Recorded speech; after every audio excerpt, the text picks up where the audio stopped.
ఈరోజు దేవుని వాగ్దానమును ధ్యానించుటకు నాతో పాటు ఏకీభవించిన ప్రతి కుటుంబమునకు, సంఘమునకు మన ప్రభువును రక్షకుడైన యేసయ్య యొక్క కృప ఈ దినమంతయు మనకు తోడైండునుగాక.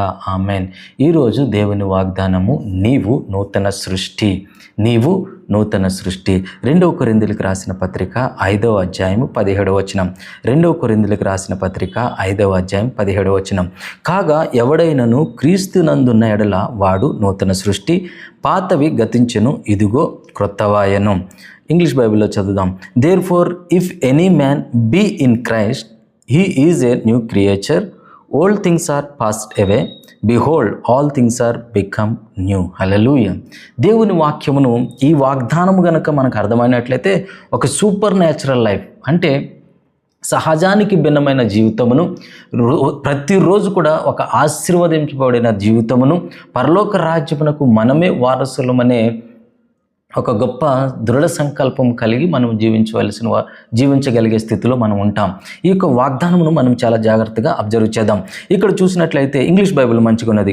తెలుగు బైబిల్లో ఎవడైనాను క్రీస్తునందున్నాడలా, ఇంగ్లీష్ బైబిల్లో బీ ఇన్ క్రైస్ట్. నిన్న మనం వాగ్దానం ఏంటంటే మనలో క్రీస్తు ఉన్నారు. ఈరోజు మనలో క్రీస్తు ఉన్నారు కనుక అలాగే మనము కూడా ఈరోజు వాగ్దానం ఏంటంటే మనము క్రీస్తులో ఉండాలి. Be in Christ. హల్లెలూయా. కనుక ఈ దినం మొదలుకొని యేసయ్య నీలో ఏ రీతిగా అయితే ఉంటున్నారో నీవు కూడా యేసయ్యలో అంటుకట్టుకుని జీవించుదువుగాక. ఆమేన్. కనుక ప్రియ కుమారుడ, కుమార్తె, ఈ వాగ్దానాన్ని మీరు చాలా జాగ్రత్తగా ప్రతిరోజు మీరు ధ్యానించాలి. ఈరోజే కాదు, ప్రతిరోజు ధ్యానించాలి. ఏం ధ్యానించాలి తెలుసా? నేను క్రీస్తు యేసునందున్నాను గనుక నేను నూతన సృష్టి, ఇదిగో పాతవన్నీ గతించెను. హల్లెలూయా. కనుక క్రీస్తు యేసునందున్న మనము నూతన సృష్టి, పాతవన్నీ గతించినంట. అంటే పాత వాటిని వేటిని కూడా దేవుడు జ్ఞాపకం చేసుకోవడాన్ని దేవుని వాక్యం సెలవిస్తున్నది. అంటే పాత వాటిని జ్ఞాపకము చేసుకొనడు అంటే దాని అర్థం ఏంటంటే ఇంగ్లీష్ బైబిల్లో ఉంది, old things are passed away. అంటే చనిపోయిన వ్యక్తి ఏ రీతిగా అయితే మరలా మనం చెప్పినవి వినలేదు, మనం ఏవి కూడా చేయలేడో, అదే రీతిగా దేవుడు ఏమంటున్నాడంటే నీ పాత జీవితాన్ని, ఏదైతే అవిధేయమైన జీవితాన్ని జీవించావో, ఏదైతే అపవిత్రమైన జీవితాన్ని జీవించావో, అపవిత్రమైన జీవితాన్ని క్రీస్తు యేసు రక్తము చేత కడుగుబడిటను బట్టి, తండ్రి కుమార పరిశుద్ధాత్మ నామన బాప్తిసము నువ్వు పొందుకున్నటను బట్టి ఇప్పుడు యేసు ప్రభువు వారు ఏమంటున్నారంటే నీ పాత జీవితాన్ని నేను జ్ఞాపకము చేసుకోను. హల్లెలూయా. చూడండి ప్రియ కుమారుడ, కుమార్తె, ఈరోజు బాప్తిజ అనుభవంలోకి వచ్చిన నీవు నీ పాత స్థితిని అంతటిని దేవుడు జ్ఞాపకం చేసుకోవట్లేదంట. కనుక ఈ ధైర్యంతో మనం ప్రతిరోజు జీవించాలండి. ఏంటి పాతవి జ్ఞాపకం చేసుకోను అంటే దాని ఉద్దేశం ఏంటంటే, ఇప్పుడు చూడండి, ఉదయకాల సమయం 5 గంటల 10 నిమిషాలు అయింది. అంటే ఈ వాక్యము వివరణ మీకు చెప్తున్నాను, జాగ్రత్తగా వినండి. ఇప్పుడు ఉదయకాల సమయం 5 గంటల 10 నిమిషాలు అయింది. అంటే ఇప్పుడు దేవుడు ఏమంటున్నాడంటే 5 గంటల 9 నిమిషాలకు నువ్వు ఏదైతే అవిధేయమైన కార్యం చేసావో, అపవిత్రమైన కార్యం చేసావో 5:10కి దేవుడు జ్ఞాపకం చేసుకోడంట. హల్లెలూయా. అంటే 5:10లో చేసిన దాన్ని 11లో జ్ఞాపకం చేసుకోడు. 5 గంటల 15 నిమిషాలకి చేసిన దానిని 5 గంటల 16 నిమిషాలకి జ్ఞాపకం చేసుకోడు. అంటే నీ పాత జీవితం ఏదైతే ఉన్నదో దానిని దేవుడు ఏమంటున్నాడంటే గతించిపోయిన జీవితము కనుక దానిని నేను ఎంత మాత్రమును జ్ఞాపకం చేసుకోను అని అంటున్నాడు. హల్లెలూయా. అంటే మీకు ఒక సందేహం రావచ్చు, అంటే దేవుడు నా పాత జీవితాన్ని జ్ఞాపకం చేసుకోడు కాబట్టి నేను ప్రతిరోజు, అంటే ఈ క్షణంలో నేను పాపం చేసేసి అవిధేయమైన కార్యాలు చేసేసాను కాబట్టి దేవుడు నా పాత జీవితాన్ని జ్ఞాపకం చేసుకోడు కాబట్టి నేను అన్ని అవిధేయమైన క్రియలు, అపవిత్రమైన క్రియలు చేయొచ్చా? మీ సందేహం మంచిదే. ఆ సందేహానికి కూడా నేను వివరణ ఇస్తాను. కానీ దేవుని యొక్క ఉద్దేశం అది కాదండి. మొట్టమొదటిగా నువ్వు క్రీస్తు యేసులో ఉంటే కనుక నూతన సృష్టి.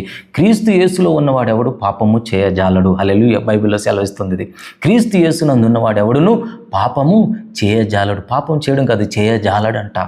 ఇంకా అయినను నువ్వు అవిధేయమైన కార్యాలు చేస్తున్నావంటే నువ్వు ఇంకా క్రీస్తు యేసులోకి రాలేదు, వాక్యము నీకు సరిగ్గా అర్థం కాలేదని. హల్లెలూయా. ఎప్పుడైతే నీకు వాక్యము మంచిగా అర్థమవుతుందో నువ్వు అవిధేయమైన క్రియలు చేయలేవు, అపవిత్రమైన క్రియలు చేయలేవు, దేవుణ్ణి ఇబ్బంది పెట్టి దేవునికి అవమానం తీసుకొచ్చే క్రియలు ఎంత మాత్రం నువ్వు చేయలేవు. అవి చేస్తున్నావు అంటే ఇంకా నువ్వు బాప్తిజం అనుభవంలోకి వచ్చావు కానీ ఇంకా నీలో వాక్యము ఫలింపులోకి రాలేదని దాని అర్థం. ఈరోజు మనం చాలామందిని చూస్తూ ఉంటాం. ఒకప్పుడు అవిధేయమైన జీవితాన్ని జీవించి క్రీస్తు యేసులోకి వస్తారు, బాప్తిజం పొందుకుంటారు, అంతా చేస్తారు. మరలా వాళ్ళు పాత జీవితానికి మరలా వెళ్ళిపోతూ ఉంటారు. ఎందుకు అలా వెళ్ళిపోతున్నారంటే వారు ఏదైతే క్రియలు చేస్తున్నారో ఆ క్రియలను అధిగమించే వాక్య జ్ఞానం వారిలో లేదు. అని గనుక నువ్వు క్రీస్తు యేసులోకి బాప్తిజం పొందుకున్న నీవు ప్రతి దినము, ప్రతి ఆదివారము, ప్రతి విశ్రాంతి దినాన్ని తప్పకుండా పాటించాలి. ప్రతిరోజు కూడా వాక్యాన్ని నువ్వు ధ్యానించాలి. అప్పుడే మనం ఫలిస్తాం. హల్లెలూయా. అంత మాత్రమే కాదు, క్రీస్తు యేసులో నాటబడిన నీవు నూతన సృష్టి. హల్లెలూయా. పాత జీవితం ఏముందో అది మర్చిపోవడమే కాదు, ఇప్పుడు నూతనంగా నువ్వు జీవిస్తున్నావు కనుక నూతనమైన ఆరోగ్యం రావాలి, నూతనమైన ఆశీర్వాదాలు రావాలి, నూతనమైన అభిషేకం నువ్వు పొందుకోవాలి, నూతనమైన దేవుని యొక్క జ్ఞానాన్ని నువ్వు పొందుకోవాలి. ఇది దేవుని యొక్క ప్రణాళిక. ఇప్పుడు మీ సందేహము, అంటే నేను దేవునిలోకి వచ్చాను కనుక నేను పాపం చేసిన ప్రతిసారి గతించిపోయింది కాబట్టి దేవుడు నన్ను జ్ఞాపకం చేసుకోడా? ఎస్, దేవుడు ఏమంటున్నాడంటే మనం వాక్యంగా తీసుకుందాం. హల్లెలూయా. లోక జ్ఞానాన్ని దేవుని వాక్యానికి మనము అంటించవద్దు. ఓకేనా? ఓకే. ఇక్కడ ఏమంటుంది? Be in Christ. అంటే కొంతమంది బాప్తిజం అనుకుని తండ్రి కుమార పరిశుద్ధాత్మ నామములో బాప్తిజం పొందుకుని దేవుడే సర్వస్వం అనుకుని దేవునిలో నిలబడతారు. వారి పాపములంట దేవుడి జ్ఞాపకం చేసుకోడంట. కానీ కొంతమంది ఉంటారు, అన్నీ చేస్తారు, ఇటు లోకము ఇటు దేవుడు, ఇటు లోకము ఇటు దేవుడు బ్యాలెన్స్ చేస్తూ ఉంటారు. కానీ వాళ్ళ క్రియలు మట్టుకి అవిధేయమైన క్రియల్ని దేవుణ్ణి గాయపరుస్తూ ఉంటాయి. హల్లెలూయా. గాయపరుస్తుంది అంటే నువ్వే మాటికి దేవునికి నీ అవిధేయమైన క్రియలను జ్ఞాపకం చేస్తున్నావు. కనుక ప్రియ కుమారుడా, కుమార్తె, బాప్తిజం అనుభవంలోకి వచ్చి కూడా క్రీస్తు యేసులో జీవించి నూతనమైన సృష్టిగా వచ్చిన నీవు కూడా ఇంకా పాత జీవితాన్ని జీవించినట్లయితే ఇదే అనుకూలమైన సమయము, రక్షణ సమయము. దయచేసి వాటిని వదిలేయండి. మనకు సమయము చాలా సమీపంగా ఉన్నాం. లోకంలో జరుగుతున్న క్రియలన్నిటిని చూస్తే రాకడకు మనం బహు సమీపంగా ఉన్నాం. కనుక ప్రియ కుమారుడా, కుమార్తె, ఇంకా నువ్వు నూతన సృష్టిగా మారలేదు అంటే కనుక దయచేసి చెప్తున్నాను, ఉదయ కాలసేమన్నా నువ్వు దేవుని వాక్యాన్ని ధ్యానించు, ఆ పాత జీవితాన్ని వదిలే. మరి చాలామందికి ఏమిటి, నేను క్రీస్తు యేసులోకి వచ్చిన నేను నూతన సృష్టి అంటే నేను నూతనంగా ఆశీర్వదించబడాలి, కానీ నాకెందుకు నూతనమైన ఆశీర్వాదాలు రావటం లేదు? ఎందుకు నీకు నూతనమైన ఆశీర్వాదాలు రావట్లేదు అంటే, ఎందుకు ఒక ప్రశస్తమైన జీవితాన్ని నువ్వు జీవించలేకపోతున్నావు అంటే, ఆశీర్వాదకరమైన జీవితాన్ని, ఆరోగ్యకరమైన జీవితాన్ని, సమాధానకరమైన జీవితాన్ని నువ్వు ఎందుకు జీవించలేకపోతున్నావో తెలుసా? ఒక ఎగ్జాంపుల్ చెప్తా. మనకు అర్థమయ్యే వాడుక భాషలో ఒక ఎగ్జాంపుల్ మీకు చెప్పాలని, ఒక ఉదాహరణ మీకు చెప్పాలని ఆశపడుతున్నాను. ఇప్పుడు మనం చూసినట్లయితే పెరట్లో, మన తోటలో ఏదైనా ఒక మామిడి చెట్టు, ఒక జామ చెట్టు వేసాం. ఓకే, ఆ మామిడి చెట్టు, జామ చెట్టు ఎదుగుతున్న ప్రతిసారి మన చుట్టుపక్కల ఉన్న ఆ గేదెలు, ఆవులు, మేకలు ఇవన్నీ వచ్చి వాటిని తినేస్తూ ఉంటాయి. చూడండి, ఇది ఎదుగుతూ ఉంటుంది, అవి తినేస్తూ ఉంటాయి. ఇది ఎదుగుతూ ఉంటుంది, అది తినేస్తూ ఉంటుంది. 1 సంవత్సరం, 2 సంవత్సరాలు గడిచి 3 సంవత్సరాలు గడిచింది. మీరు 3 సంవత్సరాల తర్వాత వచ్చి చూసినట్లయితే ఆ చెట్టు అక్కడే ఉంటుంది, దానికి ఎదుగుదల ఉండదు. ఎందుకు? ఎదుగుతున్న ప్రతిసారి కూడా దాన్ని ఏం తినేస్తున్నాయి? లోకాసారమైన ఈ పశువులు ఇవన్నీ తినేస్తున్నాయి కనుక దానికి ఎదగాలని ఉంది కానీ ఎదగలేకపోతుంది. అదేమవుతుంది? కృషించిపోతుంది. అలాగే క్రీస్తు యేసులోనికి వచ్చి ఆయన రక్తం చేత కడగబడి నువ్వు ఇంకా ఆశీర్వదించబడలేకపోతున్నావు అంటే దాని అర్థం ఏంటంటే, నువ్వు ఇంకా లోక ఆశల్లో ఉంటున్నావు కనుక నీకు రావాల్సిన ఆశీర్వాదాలన్నిటినీ నీ అవిధేయమైన క్రియలను బట్టి, నీ యొక్క పాప క్రియలను బట్టి కృష్ణ యేసులో ఉన్నావు, కానీ అవిధేయమైన క్రియలు, పాప క్రియలను బట్టి ఈ సాతానుడు ఏం చేస్తున్నాడంటే నీకు వస్తున్న ప్రతి ఆశీర్వాదాన్ని వాడు దొంగిలిస్తున్నాడు. కనుక నువ్వు 10 సంవత్సరాల అనుభవమైన కావచ్చు, 20 సంవత్సరాల దేవుళ్ళు ఉండొచ్చు, కానీ నీకు ఆశీర్వాదాలు రావట్లేదు. కనుక ప్రియ కుమారుడా, కుమార్తె, నేను రక్షణ పొందుకున్నా, బాప్తిజం పొందుకున్నా, తెల్ల బట్టలు వేసుకున్నా, ఇది కాదు దేవునికి కావాల్సినది. పరిశుద్ధమైన జీవితమును జీవించడం కాదే, అంత మాత్రమే కాదు కావాల్సింది, దేవుని వాక్యాన్ని కూడా నువ్వు ధ్యానించాలి. ఎప్పుడైతే దేవుని వాక్యం నీలో ఉంటుందో సాతాను నీ యొద్దకు రాడు. కనుక ప్రియ కుమారుడా, కుమార్తె, 2 కొరింథీ 5:17 ప్రకారంగా ఎవడైనను క్రీస్తు యేసునందున్నాడు, ఎవడైనను క్రీస్తు యేసులో ఉన్నవాడే, రక్షణ అనుభవం కలిగి క్రీస్తులో నిలబడిన నీవే నూతన సృష్టి. ఇప్పుడు దేవుడు అంటున్నాడు, నీ పాత క్రియలను వేటిని కూడా ఆయన జ్ఞాపకం చేసుకోడంట. కనుక నీ జీవితం అంతా నూతన సృష్టిగా ఉంటుందంట. హల్లెలూయా. కనుక ప్రియ కుమారుడా, కుమార్తె, ఇంకా నీలేవన్నీ ఉంటే వాటిని వదిలే, నూతన సృష్టిగా మార్చబడు, నూతనమైన ఆశీర్వాదాలు పొందుకుంటా. హల్లెలూయా. క్రీస్తు యేసులోనికి వచ్చిన నీవు గత కాలంలో ఉన్న అనారోగ్యాన్ని జయించి ఆరోగ్యంలోకి వచ్చావు. గత కాలంలో ఉన్న అప్పులను జయించి సమృద్ధిలోనికి వచ్చావు. గత కాలంలో ఉన్న అవిధేయమైన క్రియలను వదిలివేసి విధేయత కలిగి జీవిస్తున్నావు. గత కాలంలో ఉన్న అపవిత్రమైన క్రియలు వదిలేసి పవిత్రమైన జీవితాన్ని నువ్వు జీవిస్తున్నావు. కనుక నువ్వు నిశ్చయముగా ఫలించాలి. కనుక నువ్వు ఇంకా ఫలించట్లేదంటే నీలో వాక్యం లేదు. నువ్వు ఫలించలేకుండా సాతానుడు వచ్చి నీ వాక్యాన్ని, నువ్వు వింటున్న వాక్యాన్ని దొంగిలిస్తూ ఉన్నాడు. కనుక అటుగా దొంగిలించకుండా నిన్ను నువ్వు కాపాడుకో, దేవుని వాక్యం చేత ముద్రించుకో. సంఘ బిడ్డలతో సహవాసం చేయి, సంఘ కాపరులతో సహవాసం చేయి. ఎవరైతే పరిశుద్ధమైన జీవితం జీవిస్తున్నారో వారితోనే సహవాసంలో ఉండు, వారితోనే ఎక్కువ ఫోన్లు మాట్లాడుతూ ఉండు, వారితోనే నీ సెలవు దినాలు ఏముంటే వారితోనే గడుపు. లోకానుసారమైన బిడ్డలతో ఉన్నావు అనుకో, ఒకరోజు నువ్వు కూడా క్రీస్తు యేసులో ఉన్న పాత జీవితాన్ని జీవించడానికి ఎక్కువ అవకాశం ఉంటుంది. కనుక నూతనంగా ఎవరైతే జన్మించారో వాళ్ళతో సహవాసం చే, నువ్వు నిత్యంగా ఆశీర్వదించబడతావు. కనుక క్రీస్తు యేసులో ఉన్న మనమందరము నూతన సృష్టి కనుక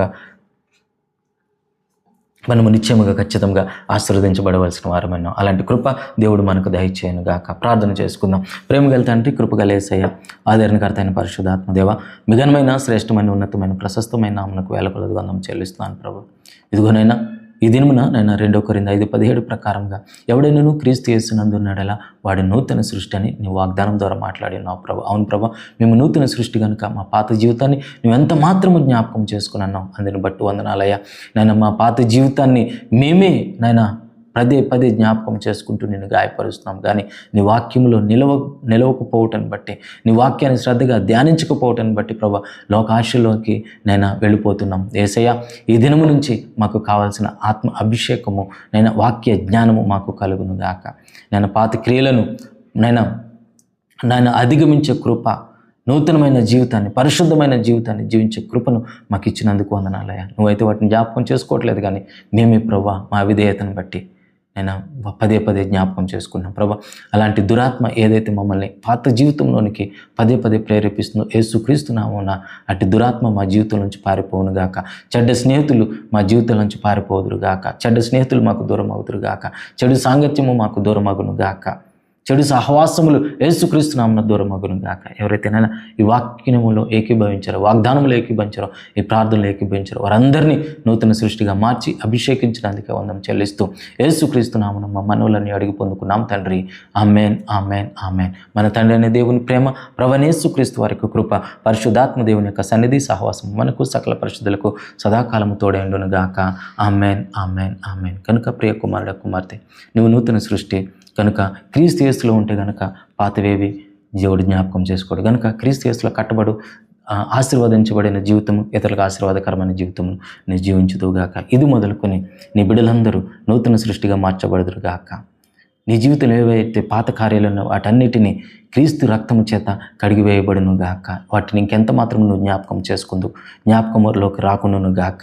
నువ్వు బయటికి వెళ్ళేటప్పుడు, లోపలికి వచ్చేటప్పుడు ఆశీర్వదించబడదు గాక. నువ్వు తినే ఆహారము పానీయము ఆశీర్వదించబడును గాక. మీ మధ్య నుండి రోగములు తొలగిపోవును గాక. శాపము నుండి ఆశీర్వాదంలోకి నువ్వు వచ్చేదువు గాక. నీకు పనుల వెంబడి పనులు కలుగును గాక. నీ చేతి పని దీవించబడును గాక. నీవు అనేక జనమునకు అప్పిచ్చబెడగా ఉందవు గాక. నీ క్షేమమును చూసి నీ దేవుడే నిజమైన దేవుడని అన్ని జనులందరూ నీ ఎద్దుకు సహాయం నిమిత్తం వచ్చుదురుగాక. నీ దేవుణ్ణి ప్రకటించమని నిన్ను బ్రతిమాలుకుందురుగాక. చీకటిలోను వారిని వెలుగులోకి నడిపించే అభిషేకం నీకు కలుగును గాక. ఆమేన్, ఆమేన్, ఆమేన్. దేవుడి మాటలను దీవించును గాక. అందరికీ వందనాలు. షాలోమ్.